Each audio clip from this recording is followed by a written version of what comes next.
Sir இப்போ நம்ம வந்து இப்போ புதுசாக எக்ஸிஸ்டிங் ஸ்மால் கம்பெனிஸ், இப்போ ஸ்டார்ட் அப் கம்பெனிஸ் பார்த்தீங்கன்னா பல கம்பெனிஸ் வர்றாங்க இன்னைக்கு. சில இதெல்லாம் பார்த்தீங்கன்னா ஒரு ரொம்ப ஏழ்மையிலிருந்து அந்த சிஇஓ அல்லது அவர் அந்த வழி நடத்துகிறவர் பார்த்தீங்கன்னா ரொம்ப ஏழ்மையிலிருந்து ஒரு ஃபேமிலியிலிருந்து வந்து ஓரளவுக்கு வந்து வர்றாங்க ஸ்டார்ட் அப் கம்பெனிஸ்.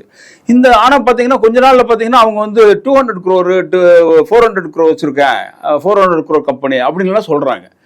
இப்போ எப்படி அதை கரெக்டாக நம்ம ஐடென்டிஃபை பண்ணுறது, எப்படி அதை வந்து நீங்கள் ஐடென்டிஃபை பண்ணுறீங்க, இதை எப்படி ரெக்கமெண்ட் பண்ணுவீங்க?